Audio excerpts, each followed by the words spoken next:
Buenos días, buenas tardes, buenas noches. Bienvenidos a Un poco de ciencia, por favor, en YouTube. Hoy os voy a hablar de las otras tecnologías fotovoltaicas que son comerciales, pero que no son el silicio. Si recordáis, en un vídeo anterior de este canal os estuve comentando las principales características de la tecnología de silicio, que es la hegemónica en el mercado fotovoltaico. Recordad, en torno al 95% del mercado fotovoltaico hoy en día es silicio. Pero queda un 5%, algo más de un 5%, que no es silicio. Ese algo más de ese 5% es del que os voy a hablar hoy en esta presentación. Entonces, para ello os voy a enseñar un documento sobre el cual voy a realizar las notas y las indicaciones relevantes del asunto. Fijaros, estas otras tecnologías fotovoltaicas, así he llamado a esta presentación, la voy a dividir en 4 partes. Voy a responder, como siempre, a 4 preguntas. En primer lugar, os voy a presentar qué semiconductores son. Ya anticipo que son otros semiconductores distintos al silicio, pero que funcionan en base a las mismas ideas mediante las cuales el silicio convierte la energía, las células solares de silicio, convierten la energía del sol en energía eléctrica. Voy a comentar qué es lo que aportan respecto al silicio estas tecnologías, cómo se reparten dentro del mercado fotovoltaico y cuáles son las limitaciones que tienen.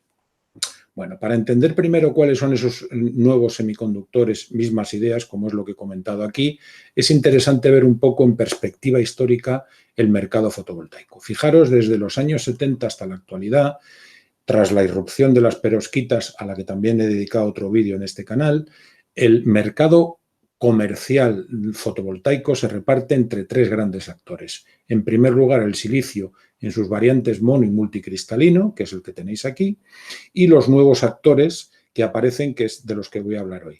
El teluro de cadmio y el cobre indio, galio y selenio. Como veis, visto en perspectiva histórica cómo ha evolucionado la eficiencia de estas tecnologías en función del tiempo, veis que son tecnologías que tienen eficiencias no muy inferiores, pero sí inferiores a las del silicio multicristalino y monocristalino. De hecho, si miramos esto con un poco más de detalle, con números, al día de hoy, vemos que las eficiencias de las tecnologías comerciales, en lo que a paneles respecta, son en el entorno y por encima del 20% para las 2 variedades del silicio mono y multicristalino, y en el caso de estos nuevos semiconductores, pues estamos rozando el 20%, es decir, ligeramente inferior.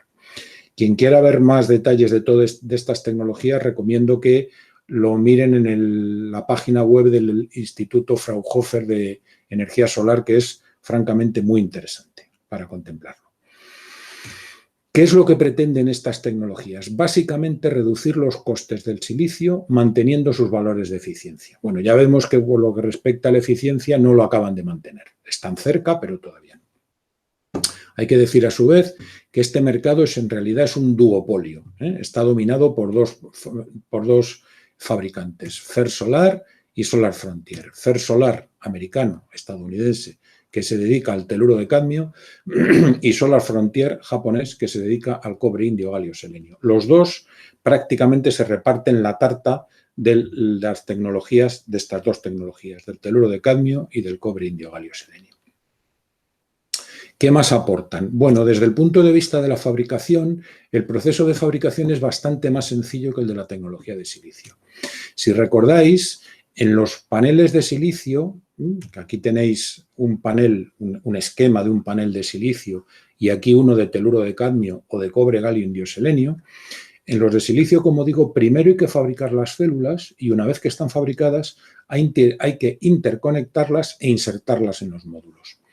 El proceso de fabricación de los módulos de teluro de cadmio, cobre, galio, indio, selenio es tal que las células y las interconexiones se fabrican simultáneamente a la fabricación del panel. Desde ese punto de vista, es un proceso que tiene lugar en una etapa, no en 2, como ocurre con el silicio, ¿no? Célula, luego panel, no, aquí es célula y panel. Eso les confiere un aspecto externo claramente distinto al de los paneles fotovoltaicos de silicio. De hecho, cuando uno ve un panel fotovoltaico de alguno de estos semiconductores, uno se encuentra con algo parecido a esto, es decir, es una negrura absoluta, ¿no? No se distinguen las células porque, de hecho, las interconexiones entre las células están por debajo del panel y por lo tanto no se pueden ver.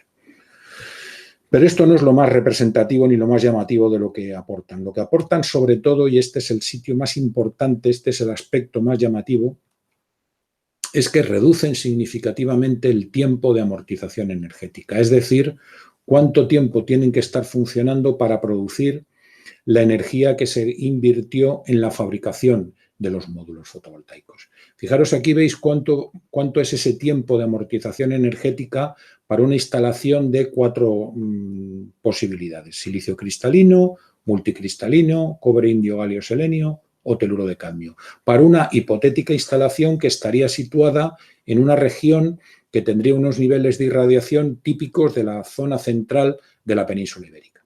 Bueno, veis que, por ejemplo, el silicio cristalino necesita casi 2 años para funcionar, para amortizar la energía que se invirtió, el multicristalino un poco más de 1 año, y aquí es donde están las claves importantes. El cobre, galio, indio, selenio, menos de 1 año, y sobre todo el teluro de cadmio, muy claramente por debajo del año.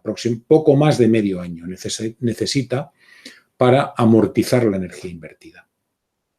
De hecho, aunque no sea muy conocido, los grandes huertos solares de California, del programa que puso en marcha California a comienzos de la década pasada, en los 2010, esos grandes huertos solares están hechos con teluro de cadmio. De hecho, la primera planta fotovoltaica del mundo que superó los 500 megavatios es una planta de teluro de cadmio, Topaz Solar Farm, de la que ya he hablado en alguna otra vídeo de este canal, y aquí lo podéis observar desde el espacio.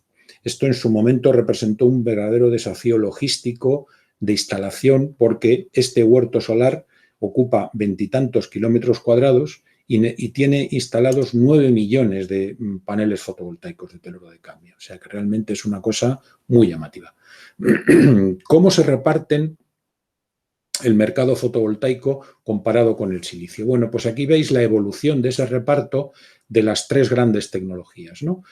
Aquí tenéis identificado por colores: el azul clarito es el silicio cristalino, el azul oscuro el multi y el verde son las tecnologías estas de teluro de cadmio y cobre, galio, indio, selenio. Veis que, salvo algún año en el que han tenido una parte de la tarta significativa, siempre están ocupando una cuota en torno al 5, entre el 5 y el 15% de la cuota del mercado total, ¿no? Realmente nunca han llegado a ser hegemónicos en el mercado fotovoltaico.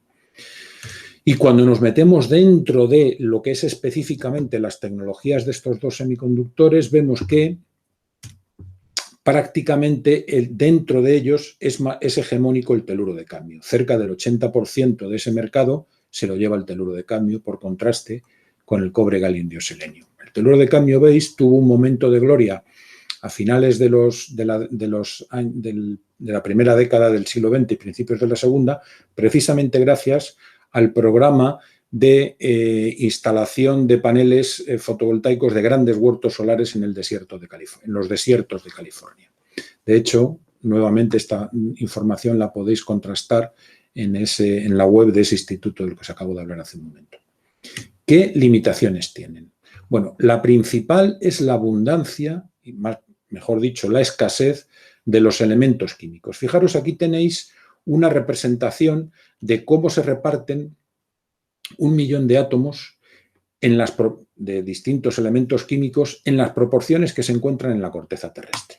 Entonces veis que el silicio representa casi la tercera parte de la corteza terrestre. Ya lo he dicho en alguna ocasión, el silicio, una de las grandes ventajas que tiene es una enorme abundancia, la gran disponibilidad de materia prima. Este no es el caso que ocurre con estas tecnologías, porque, por ejemplo, en el caso del teluro de cadmio, tanto el cadmio como el teluro son extraordinariamente escasos, sobre todo el teluro, y en el caso del cobre, galio, indio, selenio, el indio y el selenio también son muy escasos. En particular el selenio, pero en casi igual proporción el indio. Es decir, que esa es una gran limitación, porque si estamos pensando en instalaciones a una escala de teravatios o a una escala de muchos gigavatios, parece claro que con estas tecnologías va a ser realmente complicado de conseguir. Por otra parte, desde el punto de vista estructural, son complejos, ya que son policristales, no son monocristales. ¿Qué quiere decir eso?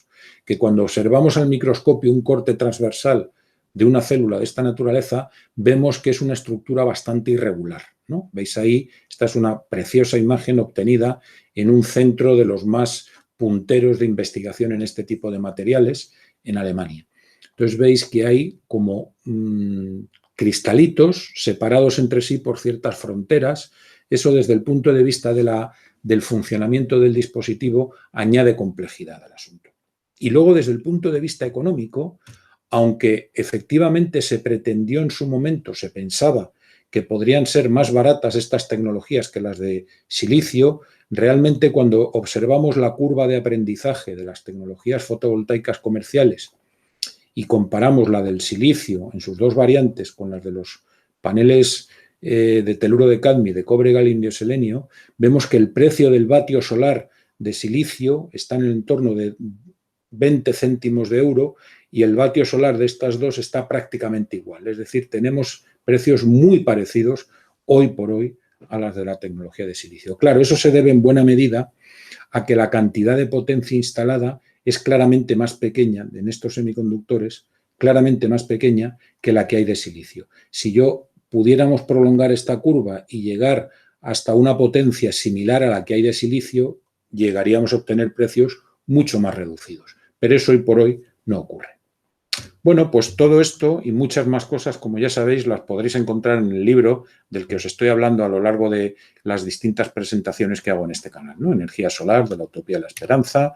Ya dejo de presentarlo, dejo de presentar y simplemente os animo a seguir conectados a este canal, a seguir viendo estos vídeos para seguir aprendiendo todo aquello que queráis de lo que yo os estoy contando relacionado con la tecnología fotovoltaica. Bueno, pues de nuevo buenos días, buenas tardes o buenas noches y seguimos en contacto a través de YouTube.